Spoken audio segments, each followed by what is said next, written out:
오늘은 출애굽기 12장 1절에서 5절을 보겠습니다. 흠없는 6월절 어린 양이신 예수님.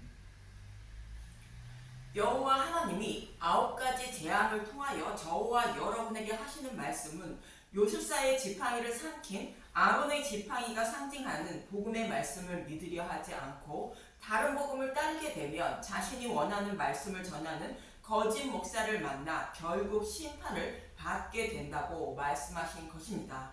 이러한 9가지 재앙에 이어서 11장에서는 10번째 재앙이 어떠한 의미를 담고 있는지 말씀하는 것인데, 애굽 땅에 있는 모든 처음 난 것들은 죽임을 곧 심판을 당한다는 말씀과 교회를 상징하는 이스라엘 백성들은 애굽 사람들에게서 은근 폐물을 구하여 나오게 한다고 말씀하십니다. 여기서 애굽 땅의 모든 처음 난 것들의 죽음은 다른 복음을 따르다가 흑암 재앙까지 맞은 자들이 지옥불의 심판을 받게 됨을 모형하는 말씀이며, 또 창세기 3장 15절에서 여자의 후손으로 오실 메시아가 십자가에서 뱀의 머리를 밟는 모습을 또 다른 모형으로 말씀하시는 것입니다.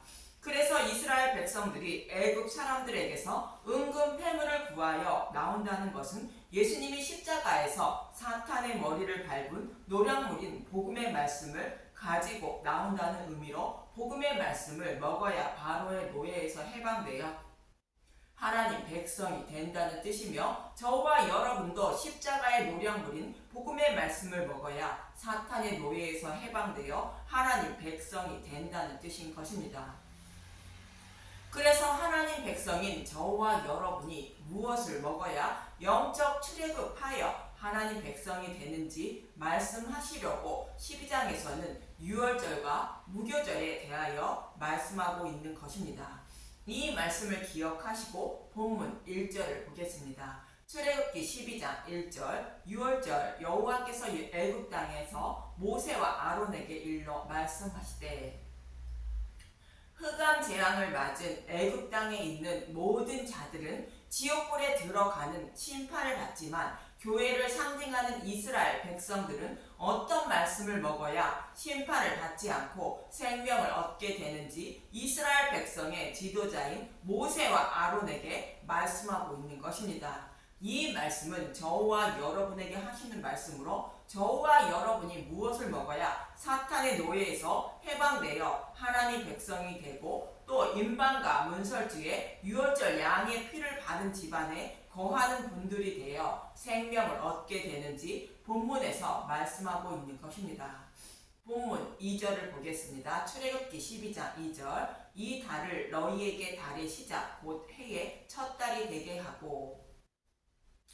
달의 시작 곧 해의 첫 달이라는 것은 이스라엘 백성이 바로의 노예에서 해방되어 하나님 백성이 되는 달을 말하는 것이며, 또 복음이 밝히 드러나지 않은 율법 시대를 지나 유월절 어린 양의 죽음으로 복음에 밝히 드러나는 복음 시대의 시작을 알리고 있는 것입니다. 이 모습은 창세기 1장 2절에서 3절의 말씀과 같습니다. 창세기 1장 2절 보겠습니다. 땅이 혼돈하고 공허하며 흑암이 깊음 위에 있고 하나님의 영은 수면 위에 운행하시니라. 하나님이 이르시되 빛이 있으라 하시니 빛이 있었고. 창세기 1장 2절은 9째 재앙에서 애굽 온 땅은 흑암이 있지만 이스라엘 백성이 있는 곳에는 빛이 있었다는 말씀과 같은 의미라고 말씀드렸습니다. 그리고 3절에 빛이 있으라 하시니 빛이 있었다는 것은 유월절 양이신 예수님이 십자가에서 죽으시는 모습을 그리고 있는 것으로, 이스라엘 백성이 흠없는 유월절 양을 잡는 모습과 같은 의미입니다. 이처럼 예수님이 십자가에서 죽으시고 부활하심으로 율법을 완전하게 해주심으로 율법 시대를 지나 복음 시대가 시작됨을 알리는 것이 본문 2절에 달의 시작 곧 해의 첫 달이 되게 하라는 말씀입니다. 이 말씀을 또 노아의 홍수 시판이 끝나고 방주에서 나오는 장면인 창세기 8장 13절은 이렇게 말하고 있습니다. 창세기 8장 13절, 601년 첫째 달 곧 그 달 초하룻 날에 땅 위에서 물이 거친지라 노아가 방주 뚜껑을 제치고 본즉 지면에서 물이 거쳤더니. 홍수 심판이 끝나고 곧 율법 시대가 끝나고 물이 거친 땅 위에 노아가 방주에서 나오는 것은 새로운 시대인 복음 시대의 시작을 모형하는 것으로, 방주에서 나온 노아의 모습은 예수님의 12 제자들에게 복음을 전하여 많은 백성을 구원하라는 말씀처럼 노아에게도 생육하고 번성하라고 여호와 하나님은 말씀하시는 것입니다. 창세기 8장 16절 너는 내 아내와 내 아들들과 내 며느리들과 함께 방주에서 나오고 너와 함께 한 모든 혈육 있는 생물 곧 새와 가축과 땅에 기는 모든 것을 다 이끌어내라. 이것들이 땅에서 생육하고 땅에서 번성하리라 하시매. 생육하고 번성하리라는 것은 창세기 6장 날의 말씀과 동일한 것으로 땅끝까지 복음을 전하여 잃어버린 하나님 백성을 구원하라는 뜻인 것입니다. 그래서 여호와 하나님은 노아에게도 이렇게 말씀하시는 것이며 제자들에게도 땅끝까지 복음을 전하라고 예수님은 말씀하신 것입니다. 이처럼 달의 시작은 복음 시대의 시작을 알리는 것입니다. 그럼 복음 시대는 무엇을 먹어야 생명을 살리게 되는지 본문 3절을 보겠습니다. 출애굽기 12장 3절 너희는 이스라엘 온 회중에게 말하여 이르라. 이달 열흘에 너희 각자가 어린 양을 잡을지니 각 가족대로 그 식구를 위하여 어린 양을 취하되. 1월 10일에 유월절 양으로 잡을 어린 양을 취하라는 것은 저와 여러분이 구원을 받는 것은 유월절 양이신 예수님의 살과 피를 먹어야 심판을 받지 않고 생명을 얻게 된다는 뜻으로 예수님의 살과 피를 먹기 위하여 예수님을 상징하는 어린 양을 취하라 말씀하시는 것입니다. 예수님도 요한복음 6장 54절에서 55절은 이렇게 말씀하시는 것입니다. 요한복음 6장 54절 내 살을 먹고 내 피를 마시는 자는 영생을 가졌고 마지막 날에 내가 그를 다시 살리리니 내 살은 참된 양식이요 내 피는 참된 음료로다. 여기서 예수님의 살과 피는 유월절 양의 고기를 말하는 것으로 복음의 말씀을 말하고 있습니다. 복음의 말씀을 먹음으로 생명을 살리게 된다는 의미로 유월절 양으로 잡을 어린 양을 취하라 말씀하시는 것입니다. 베드로 사도도 베드로전서 1장 18절에서 20절에 이렇게 말하고 있습니다. 베드로전서 1장 18절 너희가 알거니와 너희 조상이 물려준 헛된 행실에서 대속함을 받은 것은 은이나 금같이 없어질 것으로 된 것이 아니요 오직 흠없고 점없는 어린 양 같은 그리스도의 보배로운 피로 된 것이니라. 그는 창세전부터 미리 알림 바 되시나 이 말세에 너희를 위하여 나타내신 바 되었으니. 저와 여러분이 대속함을 받아 구원을 받은 것은 율법이 아닌 흠없고 점없는 어린 양이신 예수님의 죽으심과 부활로 곧 복음으로 말미암아 구원 받았다는 것으로 이 복음의 말씀은 창세 전부터 계획하시고 약속하셨으며 그 약속의 말씀대로 구원하시려고 예수님이 오셔서 십자가에서 다 이루어 주신 것이라 말하는 것입니다. 이처럼 저와 여러분이 구원을 받은 것은 유월절 양이신 예수님의 살과 피를 먹음으로 구원받은 것이라고 베드로 사도도 말하는 것입니다. 그런데 이달 10일에 유월절 양으로 잡을 어린 양을 취하라 말씀하고 있는데 이 말씀은 유월절 어린 양이신 예수님이 1월 10일에 예루살렘으로 입성하실 것을 말합니다. 실제로 예수님은 1월 10일에 예루살렘으로 입성했다고 요한복음 12장 1절과 3절 그리고 12절은 이렇게 말하고 있습니다. 요한복음 12장 1절 예수의 발에 향유를 붓다. 유월절 엿새 전에 예수께서 베다니에 이르시니 이곳은 예수께서 죽은 자 가운데서 살리신 나사로가 있는 곳이라. 유월절 엿새전은 1월 9일로 예수님이 약속하신 메시아임을 알고 있는 마리아는 예수님께 향유를 붓게 됩니다. 요한복음 12장 3절 보겠습니다. 마리아는 지극히 비싼 향유고 순전한 나드 한 그릇을 가져다가 예수의 발에 붓고 자기 머리털로 그의 발을 닦으니 향유 냄새가 집에 가득하더라. 교회를 상징하는 마리아가 주님께 향유를 붓는 것은 예수님이 약속하신 메시아이며 교회의 왕임을 선포하고 있는 것으로 우리의 생명을 살리실 유월절 양임을 알리고 있는 것입니다. 이렇게 마리아가 예수님이 유월절 양이며 교회의 왕임을 선포하게 되고 예수님은 유월절 양이 되어 죽으시기 위하여 그 이튿날에 예루살렘으로 입성하게 됩니다. 요한복음 12장 2절 예루살렘으로 가시다. 그 이튿날에는 명절에 온 큰 무리가 예수께서 예루살렘으로 오신다는 것을 듣고 종려나무 가지를 가지고 마주로 나와 외치되 호산나 찬송하리로다. 주의 이름으로 오시는 이 곧 이스라엘 왕임시여 하더라.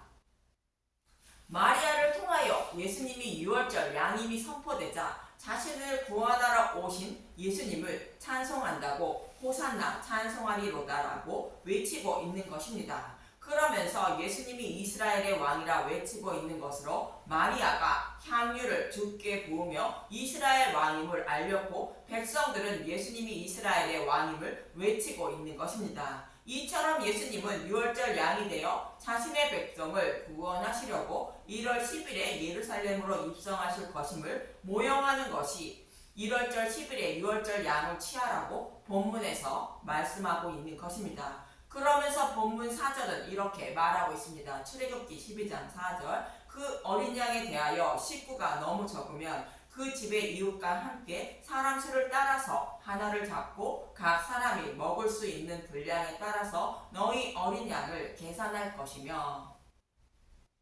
여기서 각 사람이 먹을 수 있는 분량에 따라서 너희 어린 양을 계산하여 잡으라는 것은 구원은 각자라는 뜻인 것입니다.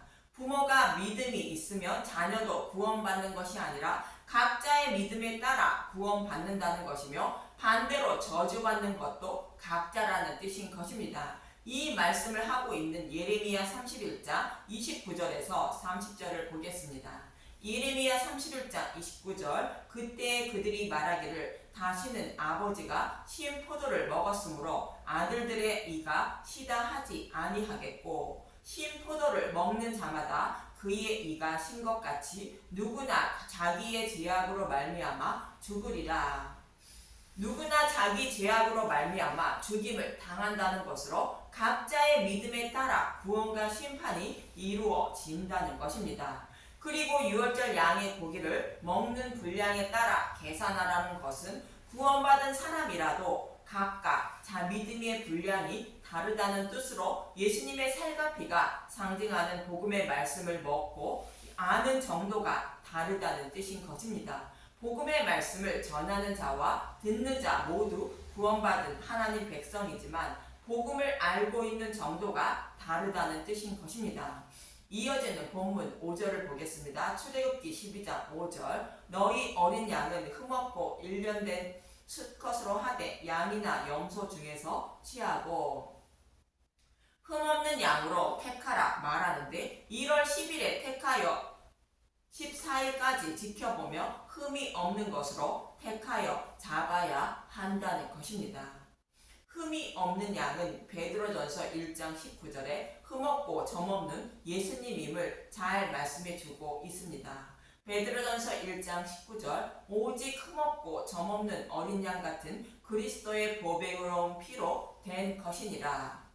흠이 없는 것으로 택하라는 것은 죄가 전혀 없으신 하나님이 유월절 양이 되어 대속제물이 되실 것을 모형하는 말씀입니다. 실제로 예수님은 1월 10일에 예루살렘으로 입성하여 1월 14일에 죄가 없다는 판정을 받고 유월절 양이 되어 십자가에서 대속제물이 되신 것입니다. 그럼 어떻게 판정받았는지 요한복음 18장 38절과 19장 4절과 6절을 보면 알 수 있습니다. 요한복음 13장 38절 빌라도가 이르되 진리가 무엇이냐 하더라. 이 말을 하고 다시 유대인에게 나가서 이르되 나는 그에게서 아무 죄도 찾지 못하였노라. 요한복음 19장 4절 빌라도가 다시 밖에 나가 말하되 보라 이 사람을 데리고 너희에게 나오나니 이는 내가 그에게서 아무 죄도 찾지 못한 것을 너희로 알게 하려 함이로라 하더라. 요한복음 19장 6절 대제사장들과 아랫사람들이 예수를 보고 소리질러 이르되 십자가에 못 박으소서 십자가에 못 박으소서 하는지라. 빌라도가 이르되 너희가 친히 데려다가 십자가에 못 박으라. 나는 그에게서 죄를 찾지 못하였노라.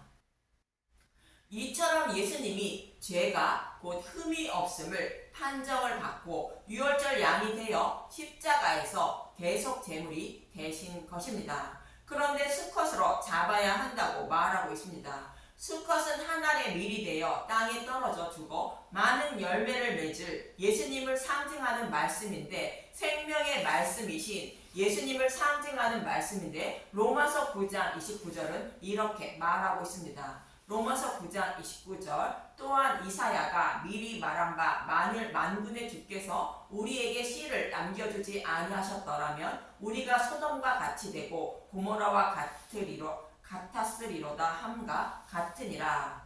이사야 1장 9절의 말씀을 인용한 말씀입니다. 이사야 1장 9절은 생존자라고 말하고 있고 사도 바울은 로마서에서 씨라 말하는 것으로 예수님을 보내주시기 위하여 생존자를 남겨주셨다고 말하는 것입니다. 이처럼 수컷은 여자의 후손으로 오실 예수님을 상징하는 말씀입니다. 말라기 1장 13절에서 14절에는 백성들이 여호와께 제사를 드렸는데 수컷을 드리지 않았다고 말하고 있습니다. 말라기 1장 13절 만군의 여호와가 이르노라 너희가 또 말하기를 이 일이 얼마나 번거로운고 하며 코웃음 치고 훔친 물건과 저는 것 병든 것을 가져왔느니라. 너희가 이같이 봉헌물을 가져오니 내가 그것을 너희 손에서 받겠느냐. 이는 여호와의 말이니라. 짐승떼 가운데 수컷이 있거늘 그 성원하는 일에 흠 있는 것으로 속여 내게 드리는 자는 저주를 받으리니 나는 큰 임금이요 내 이름은 이방 민족 중에서 두려워하는 것이 됨이니라. 만군의 여호와의 말이니라. 이스라엘 백성들은 율법의 말씀을 생명처럼 여기며 눈으로 보기에 흠이 없는 것으로 드렸는데 여호와 하나님은 병든 것, 저는 것을 가져왔다며 책망하시면서 수컷이 있는데 그것으로 드리지 않았다고 말씀하는 것으로 이스라엘 백성들이 율법으로 곧 다른 법으로 하나님을 섬기고 있다는 뜻인 것입니다. 수컷은 베드로전서 1장 19절의 말씀과 같이 저먹고 흠없는 예수님을 상징하는 것으로 복음의 말씀으로 여호와를 섬기라는 뜻인 것입니다. 저와 여러분도 교회를 다니며 다른 복음으로 예배를 드린다며 병든 것, 저는 것으로 여호와께 드리는 것임을 잊지 마시길 바랍니다. 오직 수컷인 복음의 말씀을 듣고 먹기 위하여 예배를 드리는 분들이 되어야 하는 것이며 말씀 전도자도 모든 성경을 예수님으로 자세히 풀어 전해주어야 하는 것입니다. 하나님은 저와 여러분들에게 하나님이 보내주신 예수님에 대하여 아는 것을 원하신다고 말씀하십니다. 요한복음 17장 3절 영생은 곧 유일하신 참 하나님과 그가 보내신 자 예수 그리스도를 아는 것입니다. 예수님에 대하여 알고 알려는 마음으로 드리는 예배가 여호와께 수컷을 드리는 예배가 되는 것입니다. 이처럼 이스라엘 백성이 유월절 양을 잡기 위하여 준비하는 말씀을 통하여 저와 여러분에게 하시는 말씀은 흠이 없으신 예수님이 유월절 양이 되어 십자가에서 죽으시고 부활하신 복음으로 우리의 생명을 살리신다는 것이며 저와 여러분은 오직 유월절 양의 고기인 예수님의 살과 피를 곧 복음의 말씀을 먹어야 사탄의 노예에서 해방되어 하나님 백성이 될 수 있다고 말씀하고 있는 것입니다. 그래서 저와 여러분은 오직 모든 성경을 예수님에 대하여 자세히 풀어주는 복음의 말씀만 먹고 마셔서 영원한 생명을 얻는 분들이 되시길 간절히 바랍니다. 감사합니다.